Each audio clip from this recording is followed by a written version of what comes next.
સોનગઢમાં એક પેડ માં કે નામ અભિયાન મંત્રી હર્ષભાઈ સંઘવીએ રોપ્યો છોડ. સોનગઢના સાદળવેલ ખાતે નાયબ મુખ્યમંત્રી હર્ષભાઈ સંઘવીની ઉપસ્થિતિમાં એક પેડ માં કે નામ અભિયાન હેઠળ ભવ્ય વૃક્ષારોપણ યોજાયું. મંત્રીશ્રીએ માતાની સ્મૃતિમાં છોડ રોપીને પર્યાવરણ રક્ષાનો પ્રેરણાદાયી સંદેશ આપ્યો હતો. તેમણે નાગરિકોને માત્ર વૃક્ષો વાવવા પૂરતા મર્યાદિત ન રહેતા પરિવારના સભ્યની જેમ તેની માવજત કરવા વિશેષ અપીલ કરી હતી. આ પ્રકૃતિયક્ષી કાર્યક્રમમાં સ્થાનિક અગ્રણીઓ અને મોટી સંખ્યામાં ગ્રામજનો ઉત્સાહભેર જોડાયા હતા.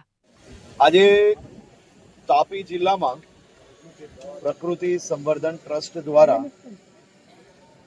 વૃક્ષારોપણનો એક કાર્યક્રમ આયોજન કરવામાં આવ્યો છે. આ કાર્યક્રમ જોઈને દિલને ખૂબ આનંદ થાય.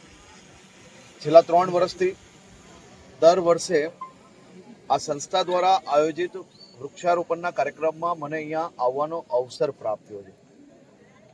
કુદરતી સૌંદર્ય વચ્ચે દર વર્ષે આ સંસ્થા દ્વારા આસપાસના ગામના નાગરિકોને સાથે રાખીને લોકોની પોતાની જવાબદારીની સમજ વધુ કેળવાય અને સાથે સાથે માત્ર વૃક્ષારોપણ કરવું એટલું જ નહીં, એનું જતન કરવું એનું બી કાર્ય પ્રકૃતિ સંવર્ધન ટ્રસ્ટ દ્વારા છેલ્લા અનેક વર્ષોથી કરવામાં આવે છે. હું દર વર્ષે અચૂકપણે એમના કાર્યક્રમમાં અહીંયા હાજર રહેતો હોઉં છું, કારણ કે માત્ર કાર્યક્રમ કરવો એટલું જ નહીં, પણ એના પછી આખા વર્ષ સુધી એ વૃક્ષોનું જતન કરીને મોટા કરવા તે કાર્ય બી આ ટ્રસ્ટ દ્વારા કરવામાં આવી રહ્યું છે.